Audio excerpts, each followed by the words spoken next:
motema ya ngai mobali na yo nakosenga mosolo omoni lapi ekomi talo awa na mboka Kongo surtout na mboka Limpopo.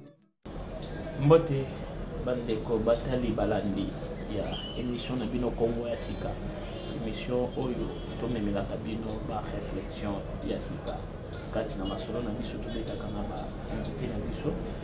Kasi na émission Kongo ya sika ndenge boyebi na zalaka nga moko te na plateau, tozalaka na mwana mboka les patriotes Justin Bendele tosoko bakaka na ye kobunda na musala na etinda na bino oyo botindaka biso.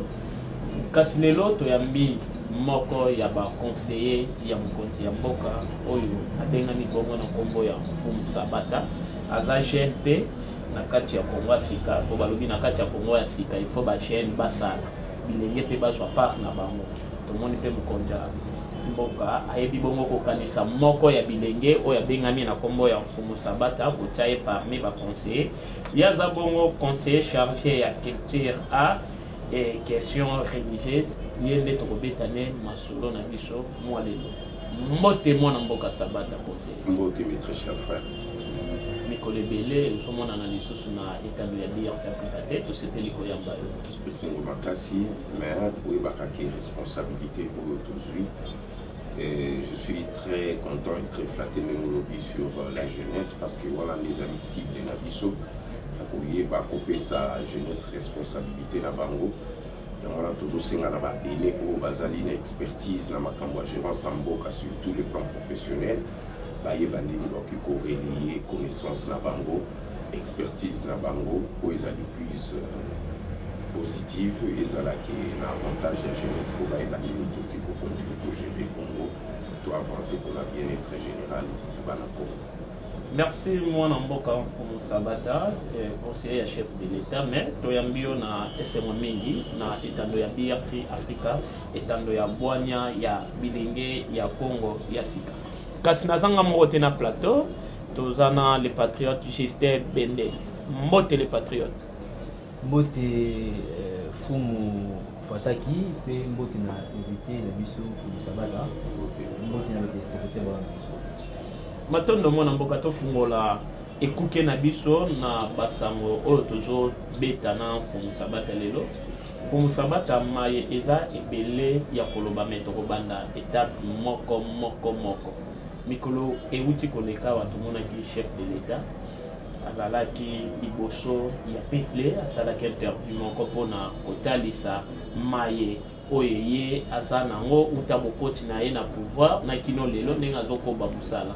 Moi, analyse nino koki kosala na message ya chef de l'État. Toujours dans le cadre ya Olingo, parce que je pense que pouvoir Nabiso est démontré à suffisance que nous avons voulu que Mboka Nabiso échange ndenge tolutaki na parti Nabiso politico ezalaki PDPS lokola ye atika l'autorité morale culture wana ya bien-être et à vouloir faire des choses pour l'intérêt de la nation ezali eloko oyo euti na sens ya komba Nabiso. Donc azali mutu oyo azali ko se soucier mingi na problème ya Congo parce que toyebi ba réalité ya Congo banda racine nango banda histoire nango ya wana nde azoko continuer toujours pour se porter garant en tant que premier fonctionnaire de la nation ayeba ndenge nini akoki ko encadrer oyo ye peuple encadrer nation na ye na mission oyo nzamba bakoko na biso apesaki ye et biso pe tokoya pe to appuyer tous en eti bato tozotia bagarde fou mpona makambo ya mabe oyo mingi ezokokontinue kose pérenniser na kati ya peuple toyeba ndeni tokostopango topesa encore un bon sens mpona bato nyonso bazala na bolingo ya mboka parce que tozali wana uniquement mpona Congo mpe mpona Afrique ekende liboso po bandeko na biso nyonso oyo bazali baafricain les souches baafricain ya spiritualité bayeba ko se prendre en charge ndenge bayenge na biso bancêtre na biso balingaki Afrique évoluer en particulier le Congo. Toska kaka na ligne wana conseiller mikolo uti koleka na Assemblée nationale tomonaki premier ministre asalaki discours na ye apretaki projet na ye et puis installation esali barebise sami mpona kokoloso mpe nango te pourquoi chef d'état azili kaka gouvernement na ye ebima ndi asa message wana? Est-ce que ça na eloko moko eza na sima ya message wana? Un message, non, c'est un message. Dans l'enseignement de l'ordre, moi je pense que vous serez d'accord avec moi parce que l'ordre est étape évolutive. Ce qui a salaki en un moment, il fallait qu'il tamiser vraiment quel genre il y a personnel politique pour accompagner vision ou les philosophies sur les peuples d'abord. Le Congo appartient à tout le monde. En ce moment, ma identité n'a pas étiquette à ma parti politique. Moi, je pense que les alliés plus de manière administrative et technique. Mais sur le plan, il y a réussite en Boka. On a besoin de tout le monde qui est aux ala. Il y a obédience, ça peut perdre les UNC ou bien n'importe quel parti politique. Toujours pour qu'il y ait une logique, pour ça, la bien-être dans les peuples d'abord. Qui dit les peuples d'abord, c'est toute une philosophie. Où ils ont la culture politique, il y a place pour l'outil, l'école, il y a fait Étienne Tshisekedi, paix à son âme, mais tout ça, qui est philosophie, on a tout rendre en crédible auprès du peuple congolais, nous sommes à Yebi Kazana Katia gouvernement, où ils allaient censés, ils allaient pour l'intérêt du peuple, pour se comporter, pour le peuple à se retrouver, pour nous sommes toujours pour ça là, puis sur mon côté, le peuple n'a qu'à entité, malgré le titre, toujours pour là, mais amis, le titre en tant que représentant un premier fonctionnaire du pays, Oyo, assez indiqué tout ça là, philosophie, les peuples d'abord, besoin sens. Qui dit sens, ça veut dire enseignement sur spiritualité, sur la cohabitation du peuple, le tribalisme, la guerre ethnique, nous devons bannir ça, mais en apportant toujours la solution. Il y a vraiment un gouvernement qui fallait d'harmoniser vraiment très bien, qui va bourreau au bazala qui avant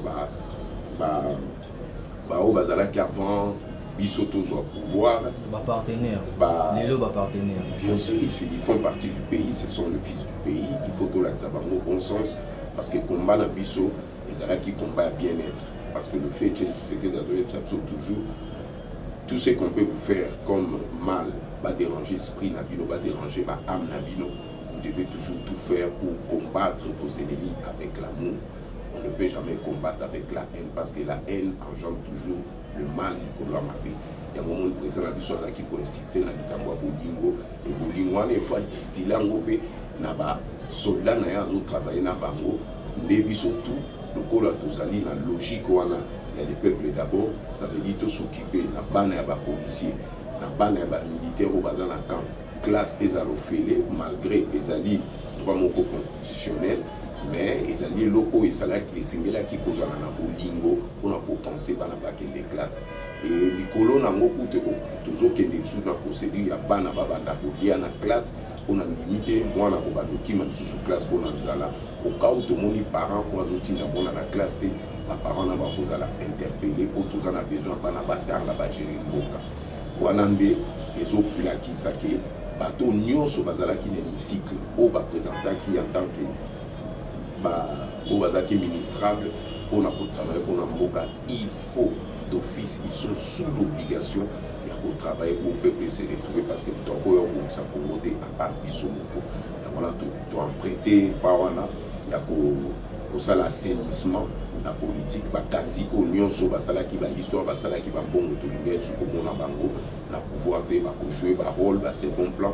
soit na bacollège moko bakosala bacollège moko na baparti na bango traditionnel mpona koyeba koencadre bajeune oyo bazwi pouvoir namona conseiller bolimbisi ozozonga mingi na académie ya jeunesse epuis na débit ndeko fataka pisaki bino maloba olobelaki mingi par rapport académie ya jeunesse ozokobaka na académie ya jeunesse yango motuna moko yeli na programme ya premier ministre ezalaki non chiffre ezalaki te peut-être lobi obi ava lobi premier ministre ozonga lisusu mpona kopesa bachiffre mais déjà toremercie bino baye oyo boza na cabinet ya chef de l'état au chef de l'état azalaki na gouvernement te mais asali quand même misala oyo emonani na programme na ya 100 jours wana eza malgré misusu nde esili te mais makambo nyonso esili api na ngonga moko te malemo esili epi ye moko alobaki yango kasi na gouvernement oyo ezokota oyo déjà programme nango ezali na chiffre te eza na bapromesse ebele est ce que boza koespérer ete gratuité ya enseignement oyo bouti koloba awa eza constitutionnel, le chef d'état aza na bonne volonté wana ya respecter constitution pour baza avaye basala moto tovivango te gratuité ya enseignement wana na budget oyo yango mo ezocoûte déjà ekozala problème te mpona réalisation yango na mikolo eza koya. Non, problème c'est parce que je voulais d'abord finir avec ce que je disais avant. Cela veut dire la jeunesse, la jeune mingi, si vous remarquez, va se retrouver dans le gouvernement. Nous, notre problème est un président, Azali, Sokatangite, Akolinga, peuple et Tangate. Parce que y a mon Sokazana, inspiration en athée, à quoi il va le lengue à enseignement, il faut faire mon côté à Tanga. Président Nabiso, à Tangi, à Sali, étude nae, Banda, Yamboka, à Tangi, Awa, et à Zub enseignement par rapport à la tradition, à la culture, Nabiso, Nengeni Tonou, qui fonctionne. Parce que tout ce qu'il fait, ils ont dit pour un génie, Nabiso, pour Bazali, pour Kenge, Namabele, Nabiso, il y a 24 vieillards, ancêtres, Nabiso, pour tout ça, 24 communes à Kinshasa, Nenge, Balinga, Kiki, peuple Naïk Bango, Bazala, peuple Mongo, Bazala, mûr, Bazala, averti, Bazala, connaissance, dans la spiritualité, il y a un ordre, toujours le katocha parmi nous. Pour et loko et l'équipe, connaissance où ils allaient plus spirituelle, pour surtout à l'antimatière de la spiritualité, pour mettre en pratique et là sur le plan physique, au Batutu va se retrouver dans nous. Et moi, nous tout le baki nous sous qui. C'est ça par rapport il y a programme non budgétisé et puis est-ce que réalisation vraiment il y a une gratuité à l'enseignement par rapport il y a budget non au gratuité à l'enseignement il y a wana nyonso yo makaka toujours sur l'ordre il y a vouloir faire du bien parce que ba budget ba votaka na bango madame tout basalaka avant même bazaki avant bazaki pour voter ba budget mais les acteurs ba kokumba projet wana ekoma réalisable ekoma na bonheur moko paradisiaque ndenge peuple zoko senga bazaki beaucoup parce qu'ils avaient un problème, il y a bon être, il y a bolingo, il y a mboka. C'était plus tendance à ma Kotala, ce qui est moyen de bon financement va minérer, pour exploiter va minérer pour leurs intérêts propres. Mais moi je pense que le programme voilà, la dengue vision président la Bisso à Sengi et Tamboula, Ezakali Kamboula, bien-être avec un bon cœur et avec un vrai amour et aux à la naissance. Moi, je n'ai pas cette tendance-là pour toujours pour tout à tout que nous allons réussir. Mais nous, c'est avec les actes. Nous disons des choses et puis toujours pour ça, on n'a pas le temps à vouloir pour ça là, trop du blabla. Mais vous allez voir au fur et à mesure toujours évoluer au monde en cas de sidéré de Nézokoya. Missounini Oyo, conseiller Fumusabata, Aza pour monde dans le gouvernement, tout rappeler qu'ils ont un jeune belé. Ça va gêner bien la carte où ils n'ont plus la salle par rapport à nous qui ont awa et moi qui ont ça moi tamise ou la bandeko va tenir au temps beaucoup dans la pièce sanitaire tout ça bah où bah cotilis nous sommes dans 3 ans on n'a pas dit 5 ans. Oui, il faut toujours donner au bénéfice à la grâce. Moi je sais que bah, pour travailler bien parce que tous allions en tant que gardien toujours pour payer sa directive toujours pour la président Zakolouba moi je pense que nous devons leur donner beaucoup de bénédictions pour réaliser Makambo surtout souci autour et je pense qu'avec l'amour que nous portons pour notre pays moi je leur donne vraiment une très grande chance pour éviter de réussir les intérêts de la mission. Merci Fumusabata, les patriotes, ils ont une page à gratuité à enseignement, mais Fumusabata, Mkonzamboka a lancé gratuité à enseignement. Mais quand la baïté et les amitiés, les appels à baïté et belé, il y a catholique, il y a boyi, au quota, à bas fait enseignement et à offrir, baïté et belé. C'est toujours commune net Njil.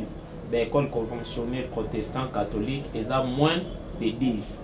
Mais comme il est dit les amounènes, donc il n'a pas comme il est qui manque qui monte la foule. Mais ils ont fait dans l'école, ils ont déjà place et s'il.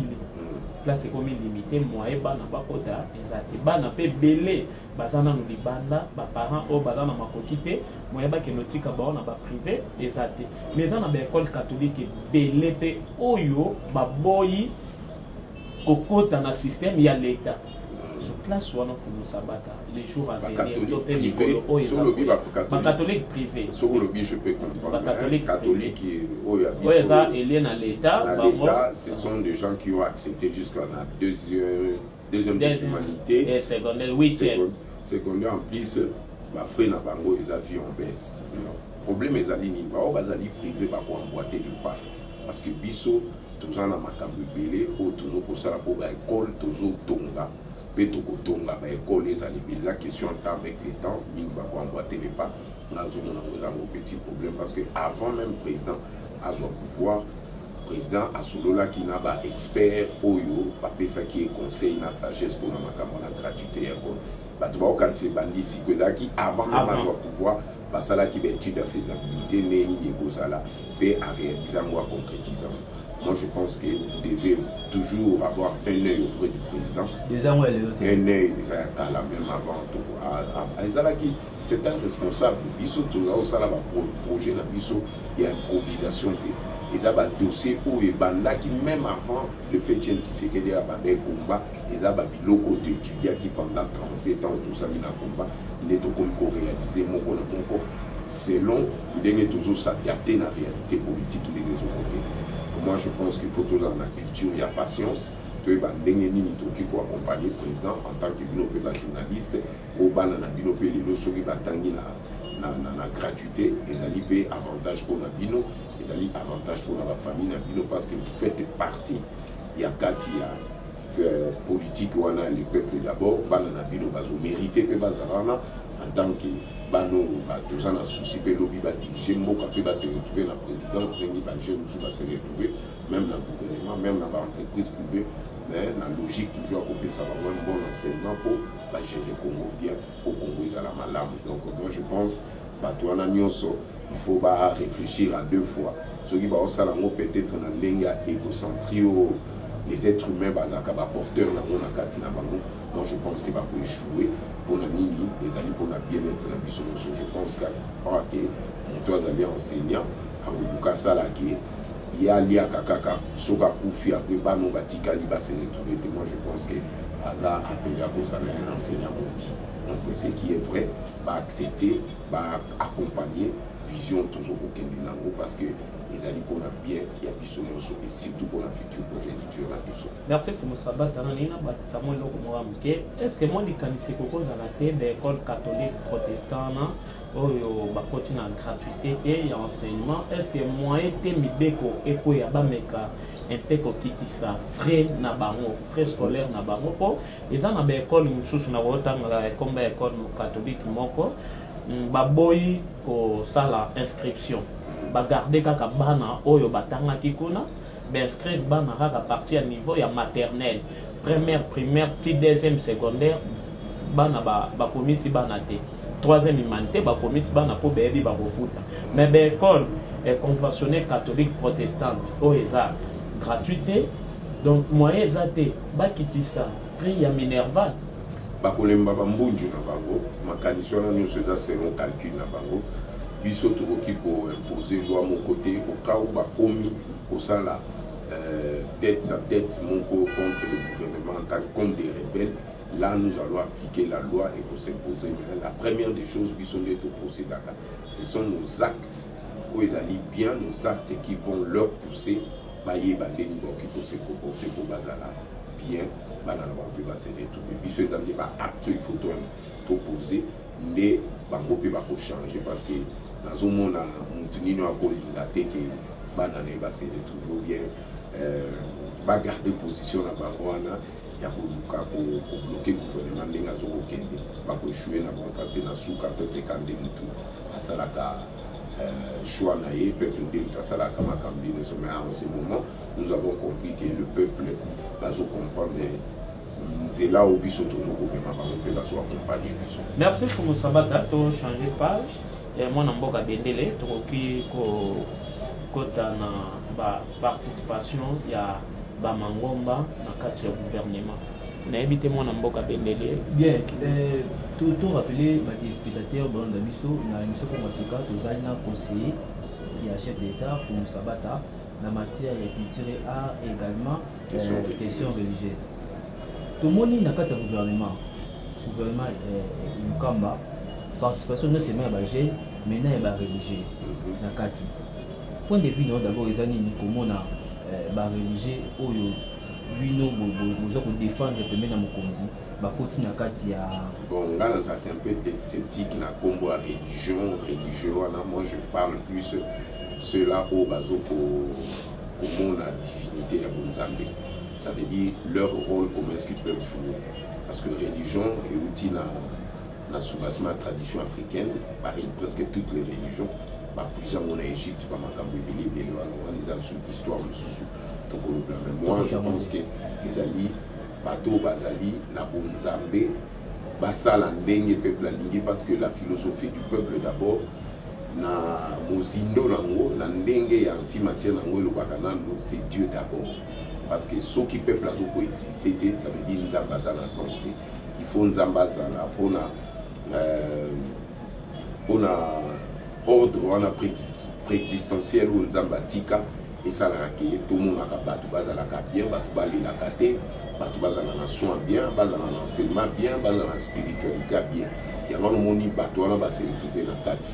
Soki mpe base retrouver en tant que bato oyo bakoki komema mpe moi connaissance oyo bayebi na bonzambe baapporte na oyo mpe président ayebi na oyo mpe baoyo baza na kati ya gouvernement bayebi oyo nyonso ekende na positivité mpona avantage ya peuple, parce que but na biso ezali peuple à se retrouver. Donc qui dit le peuple d'abord, ça veut dire d'une manière philosophique c'est Dieu d'abord. Tout ce que nous pouvons faire c'est pour protéger ma peuple ya nzambe, parce que chaque peuple na kati ya peuple nde une parcelle ya nzambe ezala, na kati ya suki na yo parcelle ya nzambe ezala, na kati ya mai, na kati ya bibwele, na kati ya zamba mopepe, tout ça c'est Dieu qui contrôle tout.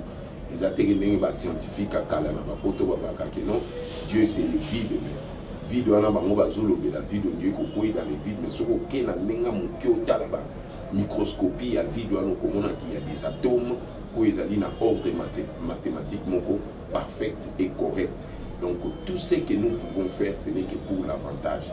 Batona nyonso oyo va se retrouver na kati ya gouvernement, y compris soi-disant entre guillemets les biloko la religion. Moi je pense qu'ils doivent travailler dans l'intelligence moko ya divinité pour peuple à avancer point bas. Entre guillemets biso benga ba religieux oyo Musabata a partagé même idée biso. Donc pour partager même idée mais je dis que boza conseiller ya mokonzi na matière ya religieux wana. Oui, ça c'est ignoré. Non, nazo ignorer. Je partage avec vous parce que c'est votre droit d'appeler ça comme ça, je ne peux pas vous le refuser. Et de mon côté aussi, vous pouvez accepter qu'il n'a pas sapé argument parce que c'est comme ça. Voilà, c'est ça la démocratie. Tu as compris pourquoi j'ai utilisé langage wana. Cela n'empêche pas Yakoloba, parce que Nzambe c'est pas la religion. Dieu n'est pas une église, Dieu n'est pas institution mon côté, mais Dieu est tout dans tout. Oazoko sala qui est ordre mystique naïe et zalaka poto et baketo outi quelque part aux fruits à hasard. Et on a tout cela qui se représente là-bas.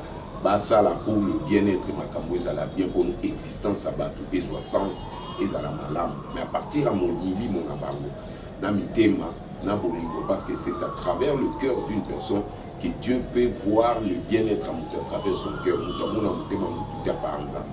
Ce qui va continuer à pona, va pesa sens grâce au présent ici bango pour basaler la peuple naïe, parce que biso to c'est que Dieu veut. To yebi lokoni nzamba lingi, parce que nzambe a olinga tekatinda biso otoko manaka to inanaka bansuba sufaka bansuba kufa nzala. Non, Dieu nous a pas envoyé pour ça. Ceux-là qui ont instauré les systèmes, il y a pour ça la mbongo ezalaka, so mbongo ezaki beaucoup qui ont nzete, je crois ba to ngeba za la finir. Mais ceux qui va créer un système on les ali pour mutu na mutu za na courage à koyeba koluka. Oui, ça c'est leur problème, nous allons parler de ça, c'est leur problème parce que ils ont pris Dieu bah imagé à niveau ya mbongo. Oh Dieu n'a même pas les niveaux bon parce que Dieu n'a pas envoyé un miracle. Le miracle, on dit que na base na l'église. Oui, le miracle, les alliés ont des moi je pense qu'on a un miracle qui a mené les alliés qui est par exemple, le président Fachi a joué qui pouvoir avec le président sortant 100 minutes qui a du pouvoir donc c'est un fils du pays. Dans la conférence de Berlin, il est là, ça c'est un vrai miracle. Miracle, nous sommes encore le bandit, tout le monde a film, mais ceux qui a solo, soi-disant pasteur, on a un miracle, aussi bakata le beau comme quoi, basambila, le colossique, moi, je voulais réagir d'abord à un miracle. Qui dit miracle, qui dit miracle, miracle, les années parce que la miracle, les années va sortir belé, au yotoki pour la miracle.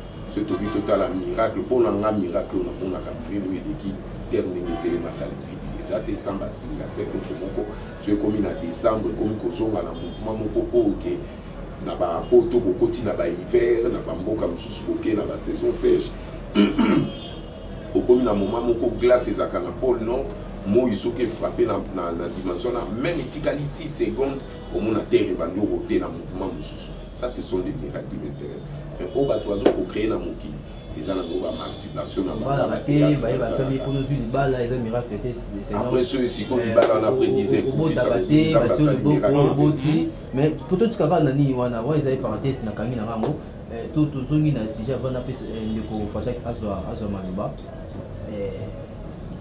est-ce que bino na kati ya cabinet ya chef de l'état ya mokonzi ko vous travaillez makasi pendant que vous êtes dans le bac déjà awa vous avez félicité. Votre travail qui fait un critère, surtout dans le domaine, un critère, il y a des religieux ou des bazar représentés dans le gouvernement. Par exemple, tout le monde dit que le vice-ministre est hydrocarbure. Est-ce que votre travail qui est religieux, oui. Mais dans l'hydrocarbure, votre travail, qu'est-ce que si kawana ndeko akobeta koko sauter, tout le monde pasteur a vu sport. C'est-à-dire que sport, tu es bien, et ça m'a kaboué, mais na kati ya molimo.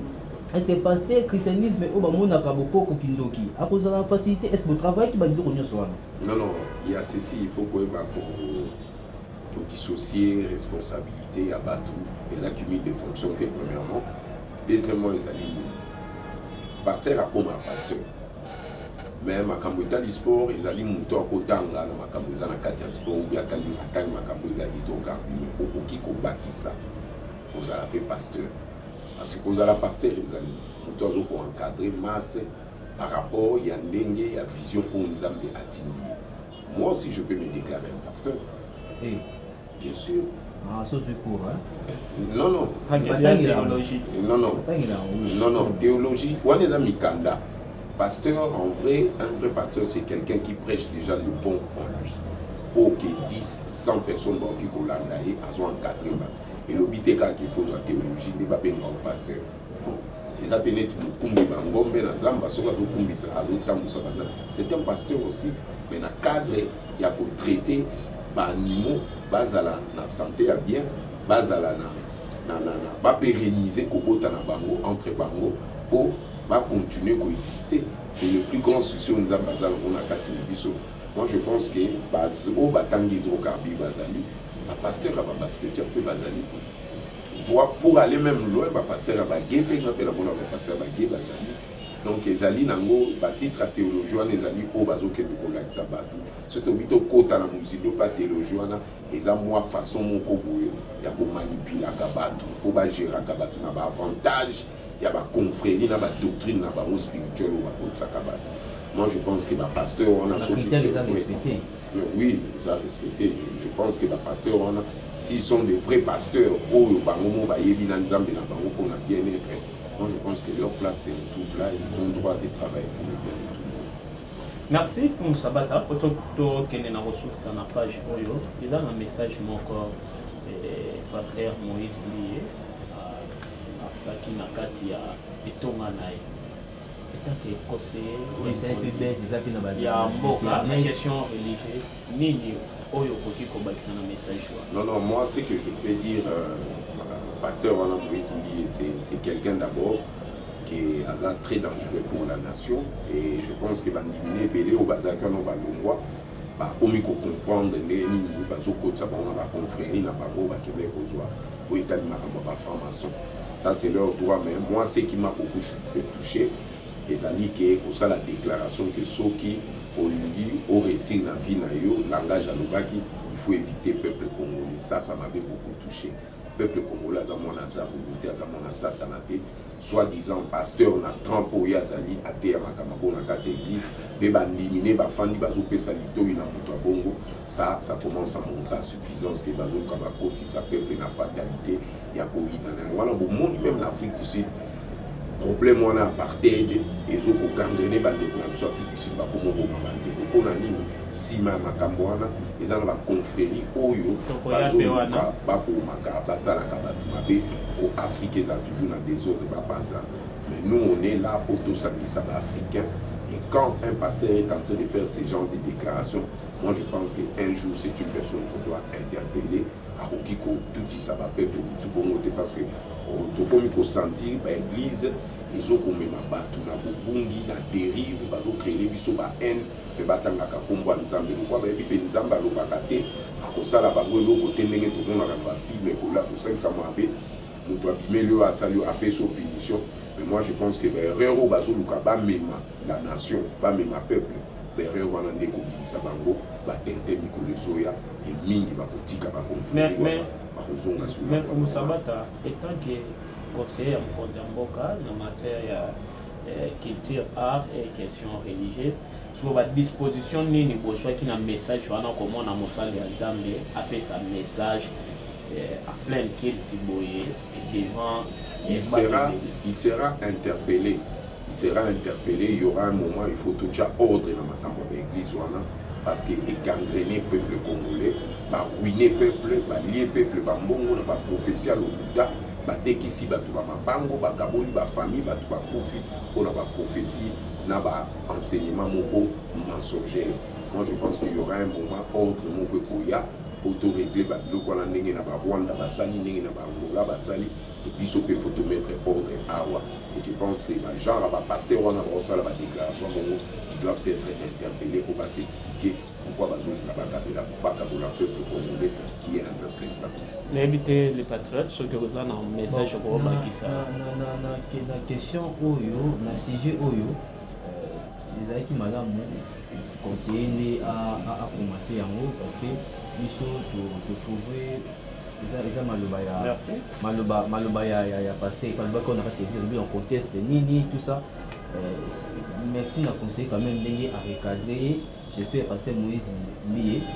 À lundi, ce cas lundi, lundi, comme c'est un message, le cas pour ça, NT, un message, NT, surtout dans la scène de Zambie, on a fait vous avez battu au Kambara, vous avez amassé au Kambara, un message de bon ça maintenant pour m'aider, mais pour mon sabata, le conseiller du chef, en matière culture, art, question religieux, tout le monde na sujet, na ministère où tu vas naître pour l'enfant. Ndeko pataka so aipeble kambi ya pasteur Moïse Bié tout le monde a kati wa ministère moko oyo ezalaka dédié na ba chef coutumier ezali mais na chef coutumier te na tête na oyo esali ba chef coutumier ebele ba réagir na yango point de vue na ezali. Bon, situation là, ça, vraiment la position, c'est un approfondissement de côté. Moi, je pense que pour soi, en tant que Dengue Pessamina, chef coutumier, c'est à eux de voir comment est-ce qu'ils peuvent réorienter l'obligation aux présidents au conseil, à pas tout le président Bassolo Lanaï, pas mon appel premier ministre Bassolo. Je pense qu'ils ont toujours le côté pour régler parce qu'on est des êtres humains, mais ils sont intéressants là, mais pour ça là. Recours dans la recyclage et dans la connaissance de l'eau. Je pense que le président insiste à qui il faut se retrouver tendance professionnelle ou bien bateau bazali dans ma capitale spiritualité, bateau bazali même bateau bazali paraplégique, se retrouver dans le cadre du gouvernement, même bisopé dans la présidence, tout ça n'a pas tout sous bazali paraplégique, mais Azali en tant que conseiller, moi je pense que ce qui est plus important, c'est le pays de tout le monde et nous devons se faire participer. Nous devons se faire participer, tandis que le chef coutumier va déclarer ministère bazo déclarer ba orthoton pe ba chef coutumier orthoton pe ba umbo na teke e ba teke ba sala teke umbo bazo déclarer pe ville province ya Kinshasa poso ke na chaque province ba orthoton de bazo diriger province mais comment bango na Kinshasa bazo ka province ya Kinshasa te eza pe mbilinga ya moko oyo ba chef coutumier pe ba déclarer pe bazo loba mikolo ya eza pe na makambo ko bando sala na Congo na kati ya ville ya Kinshasa pour bo respecter bango. Oui, c'est leur droit ceux qui bazo sala biloko na kutunga na mosepe na ba oui, mais ils ont leur façon de s'exprimer. Nous, c'est la démocratie. Basala o bango ba ko sala soki ke bazal dans le bon chemin, bazal dans le droit. Tu peux revoir kana bango. C'est tout. On peut pas leur refuser ça. Chef d'État c'est une participation et surtout Bangunza, tu remarqué Bangunza dans le ministère et puis bazo réclamer PT, je ne sais pas si Bangunza non, il faut battre la responsabilité à Makamba. Quand vous parlez des Ngunza, qui sont les Ngunzo Bakolo Baki Baleki Bangunza Moussus? Non, entre Bangunza, nous se faisons dans le bas à la peine à local. Parce que nous connaissons tous ces problèmes au Yékaka dans la date. On ne peut jamais refuser, au contraire, pour Bangunza, des Bayebi, ba secret spiritualité, ma belé na biso Congo. Mais ma vraie Ngunza, ils allaient ba o ba qui quoi accepter Bangunza Moussus pour ça l'échange, batala oni ba ko za bola mi pa muninga, mais pas muninga, asali loko moko structure moko efandi au baya za la paix représenter en Katia gouvernement. Moi je pense que hors droit mais pour ça les marques. Ils ont un message très important pour nous Bangunza, donc créer une unité entre nous et puis conseiller à déjà wana, conseiller à Zana à faciliter nous contacter ça non tu as vraiment contact même dans CP principal. Mais conseiller émission to Yambaka oyeleka, nguleleka ki conseiller tel ça biso été ata déjà na ba mabongisi ba document de chez Kotaki ba côté ya ba dossier na cabinet pour na président aya mabango mais jusque là non bazo yamba ndambu ba yamba ki pe ya catholique ba yamba. Mais pourquoi catholique ba la ga liboso na l'église des? Mais parce qu'ils sont organisés pour oui, c'est ça question d'organisation. C'est ça question d'organisation. Vous ne pouvez pas vous déclarer bolobaki non. Vous êtes bateau, vous avez kolo mabele, mais sans pour autant entre bino na bino bocha ordre na kati na bino, parce que ceux-là qui ont besoin qui va qu'il ce sont des gens au bacha kanan ordre na kati na bon. Mais quand vous êtes en train d'attaquer les catholiques qui bangon denini parce que ils sont organisés, soit la capé entre bangon na bangon, mais fin de compte moi ba yokani ba ki ba kuta na président. Président Koutou, nenga zaliwana aza mwana kwa uti na makambo ba tradition aibi bokoko na biso parce que abundeli mabele ya bakoko na biso. Ils ont ba esprit pour bazo ko accompagner selon prophétie ndenge ba ene na biso ba loba ndenge Muluzi Kimbangu loba ba Kimpavita ba Musée Kabila ba Lumumba ba Mulele ba tona nyoso ba esperaki po Congo ezala bien. Na ba Mbuta Tshisekedi ndenge ba esperaki.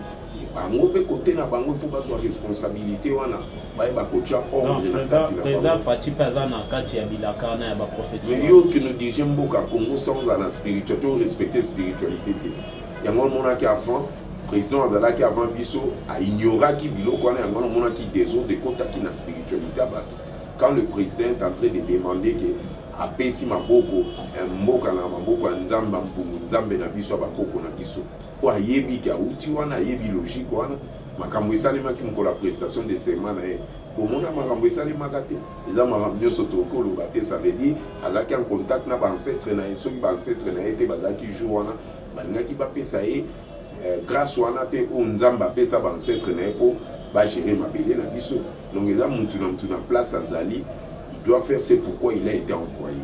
Il doit se mettre à l'ordre et à la spiritualité pour makambo ezala bien. Tout ne rejetez pas ça au président. Nous avons la responsabilité place à Zali, la connaissance pour le bien-être général. Je pense que le génie va intervenir dans le Katiné pour en communion la présidente de la République. Merci, conseiller Fon Sabata. Conseiller Mkondambo quand même. Kotana nous les sous tozozonga na mutuna tutunaka mbala ya yambotan to yambaka yokaka ana italo ya BRT Africa tutunaka question moko oyo mokonzi ya mboka na étape ya campagne akendaki bon kokutana na ba chef coutumier ya Afrique d'ici. Kasi biso tozongiselaki yo motunaki est-ce que a ba chef coutumier baza te mpo akende okutana na ba chef coutumier ya Afrique d'ici apport nini to mpe contact nini eza entre bisimbi ya Congo na bisimbi ya Soudan. Biso tu toza badescendant Afrique du Sud, Cameroun, nasilisa ozongisaki bongo mais comment bande Congo oyo ya biso place mokonzi mboka akendaki kokutana na bango kaka bango nde bazoboma lisusu bandeko na bango loposo moyini bolimbisi conseiller na ambassade na biso natali bavideo na ambassade na biso ya Congo kuna na kati Afrique du Sud batie kabina. Il faut dans la contexte nini na ambassade wana namonaki mwana mwasi moto azali kofika na contexte nini atiaki mwana mwasi wana yaki na moment nini na temps nini mpona filmango est-ce que oya na ye wana ezalaki na rendez-vous mpo bakongole nyonso base retrouve ntango mobulu eza na mboka wana ambassade ekokokangama te po ezala ouvert elingi oloba nini avion basi bapesaki numéro mpona bakongole baza na besoin kozonga d'ailleurs la première personne asengaki bakongole bazonga na mboka c'était le président nyonso wana déjà ezali basalaki déjà numéro moko oyo ezali epesamaki à partir ya présidence na biso mpona bao baza na besoin kozonga babenga en plus sommet moko elingi esalema na Afrique du Sud président aboyaki kokende. Moi je pense que mpona kosilisa likambo wana plus ezali du côté politique il faut komeka koisole mpe basud-africain bandeko na biso mpe basexprimaki awa na babien basud-africain c'était bien mais je pense que ezali nécessaire parce que vous devez comprendre aussi réaction bandeko na biso Afrique du Sud wana bazovivre dans le problème où il y a traumatisme et apartheid. Ça, c'est la première des choses que vous devez mettre en tête. La plupart à bateau comme ça, deuxièmement, moi je pense que ça doit interpeller les présidents africains parce que bango ba sud-africain baza na ba raison na bango pe to pousser bango na jalousie que ba kolombo ka ba zomona ba tout ba ozoni salate tout ça ça influence aussi et ne croyez pas que ceux qui kaka en Afrique du Sud moi j'ai la certitude même en Europe si là ça peut barber comme ça parce que trop des étrangers ba nous gérer makambo kuna soko ki makambo ba France c'est pas bakemi c'est pas bazokundela ngoko France c'est pas ici là en Afrique pour lien wana maléfique au ba français ba sala na Afrique il faut tout katango le monde a évolué biso pe ba indien na ba chinois bazo saka na ndeko na biso na ba magasin na bango wana kutu na bisio to sito to ki ba disposition d'ici là beaucoup présent le là qui on kutu ngola ke nota la baso tout ce qui est plus important nos dirigeants doivent être africains il faut bazana interpeller ba échanger politique na bango bao ba dit que bazana ba lien na ba pays colonisateurs ba faire réfléchir ba africains que peuple a se retrouvé te bango ba régner banda ba que c'est une causalité bombe on est éclater calamité il y a un président tellement il était averti à ça fait ça qui annonce on a qui pouvoir obliger demande à mes frères de rentrer au pays azoko kuna ba bandeni ba qui ko s'organiser na mo ezate kaka to condamner ba de ça ba sud-africain bazo passer par moment très difficile oyebi histoire na bango apartheid na place bakomaki bakomi na haine violence elati bango yango moni biloko bazokosala mais ce qui est vrai moi je pense que tokomemango d'une manière politique mpona kosala peut-être isolement politique ya Afrique du Sud mpo bazwa conscience kogérer babrebis na bango egare oyo bazosala bacrime wana ezodepasse biso tokomi deya na suka ramengaki namoni ndeko fataka pose de mutuna mutuna liboso ezalaki spirituel ezali na spiritualité par rapport à ndenge mokonzi ya mboka akendaki kosola bisimbi ya Afrique du Sud boexplikaki mais lelo oyo kaka esika yango wana mokonzi ya mboka akendaki ecreye bandi kobeta bapeuple noir c'est-à-dire que bachinois baza kuna bafrançais baza kuna bazosimba bango te na spiritualité nde mutune ya ndeko fataka eza komba moko oyo bino nde peut-être kosala attention de combat ya baconfrérie na baafricain bitumba soko lobi ke bachinois baza catholique nous avons un grand combat contre l'Occident vous le savez toko telemisa makambo ebela so tobito banda cela une semaine aussi ça m'a sauvé la histoire à conférence de Berlin histoire à franc-maçon en Allemagne histoire à confrère ils ont États-Unis bafoné tout ça bitumba bainde bandisi côté et vous le savez très bien. Pourquoi bainde il faut pas donc ça veut dire nous devons prendre conscience de mettre de l'ordre nous tout le monde a confrérie oyo ya colonisation c'est ce qui nous tue et tout ça biso mitu exemple les kamba pasteur wa otiko ça il est clair kaza na ba confrérie moko mutu azali fixe du pays ou azali ngunzo azana mabelo na côté ya batute bakabeta na mitu. C'est ça le rôle que vous devez aussi jouer pour boye bakocha apaisement na peuple bo pesa ba mo ba vraie histoire au bazala documentation ezali mais bani ko pesa bino accès à ba documentation na vie que vous n'avez pas droit de lire ça pour boye ba vérité il y a ba oui une place n one des autres. Nous on est là, on a compris, on a mis de l'ordre et nous allons travailler sur ça pour le peuple congolais, peuple africain, Azwa, Bosominaye. Merci conseiller. Tokomi na suka rapidement une minute na mutuna oyo ndeko bende le peso ko ba kisa une minute ça fait 2 minutes. Conseiller saute mouton kondamboka asala descente kenda katali mais ezana ba site mususu ba travaux zo sala maté. So etotangi site ya liberté Pascal ba travaux et zo sala maté. Même ata ba socle ba pula ngona mpe. Des bonhommes basalira à moi parti batiki si ce que vous salez salamate même quand on va le en novembre fin de travaux to éviter septembre les autres na aussi bande ko ba souffrir ga bon on a ba embouteillage to miracle musu se ko sala ma ba otonga ne fin de compte et aussi là peut vous remettre ma beaucoup na santé. Ce qui est plus important ce n'est pas moi de vous donner le temps parce que le travail réseau dépend de peu na bateau bateau pour ça on a insisté qui na lobaki qui avec des gens qui ont un bon cœur au bateau pour kaba ça mais ceux qui va au bateau pour ça le bon qui va au ça la route pour va saboter au présent de ça biso to bi procédure politique au toke na niveau to ça la ni audit to yeba pourquoi il ko les jours avancer te ba mbongo ceux qui ba yibi ou bien ceux qui nan ba bandi ko ba pesi mbongo te tout ça to yeba cheminement et ordre on a des lieux pour le moment je pense que et vous sous kaka na aussi là et vous serez très content de travailler. Merci les patriotes. Mutuna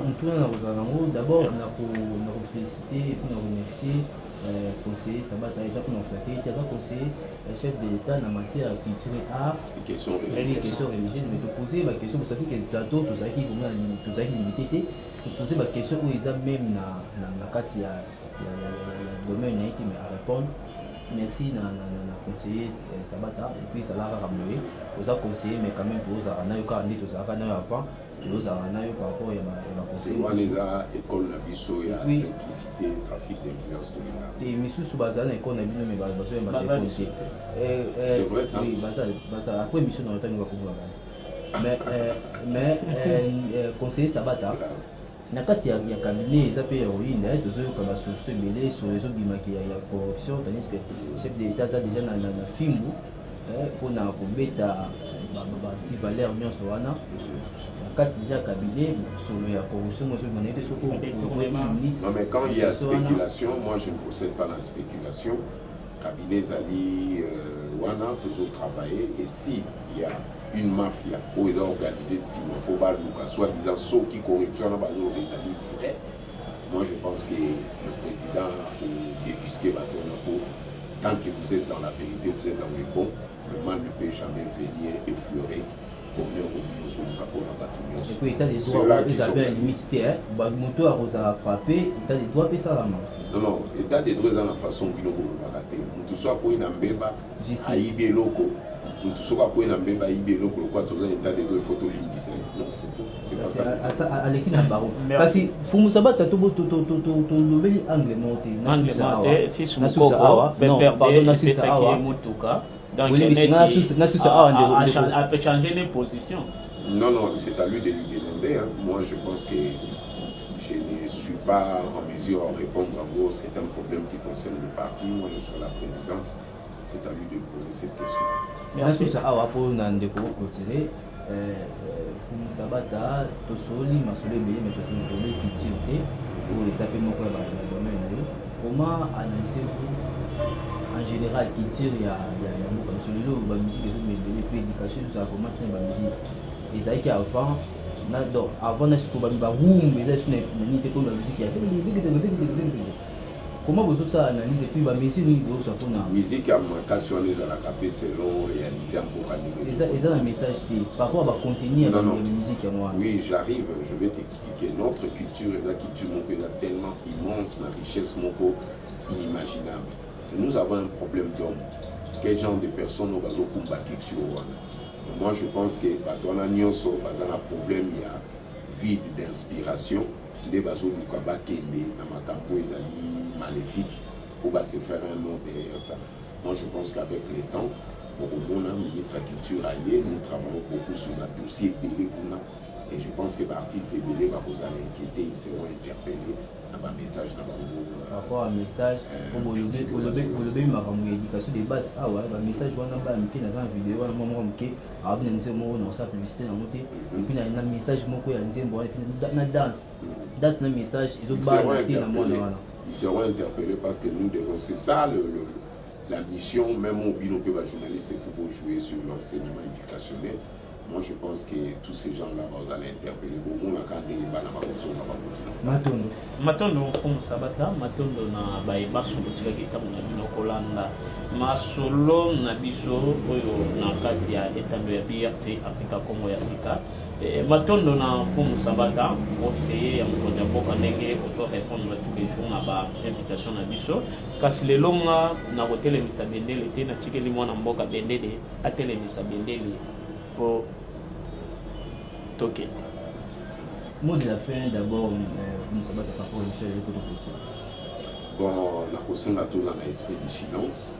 Qui dit esprit du silence, ça veut dire dans l'univers, la planète et l'univers, les atomes, les étoiles, les alakanakinya, soko keina kutu, au mati likolo pena na lenga molimo koto ko mona kinya les fozala, kimia na bébé fozala kati na biso parce que nous sommes le monde. Le monde est en nous. Tout dans la kimia, il y a pour relayer l'information qui est correcte pour tout aider, pour illuminer, pour comprendre les macaques.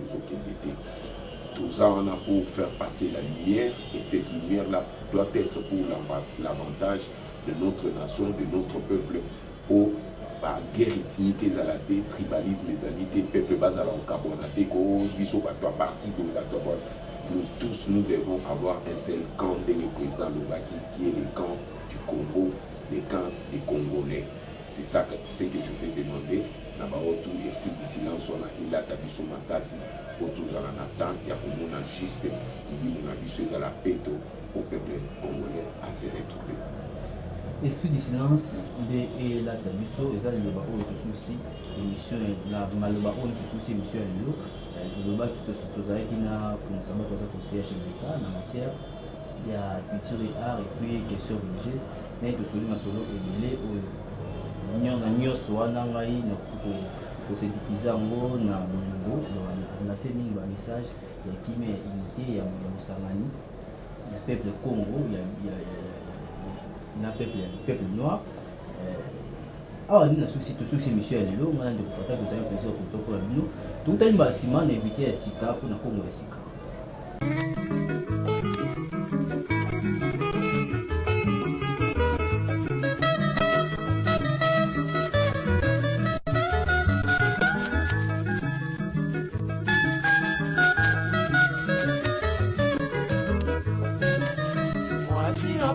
motema ya ngai mobali na yo nakosenga mosolo omoni lapi ekomi talo awa na mboka Kongo surtout na mboka Lipo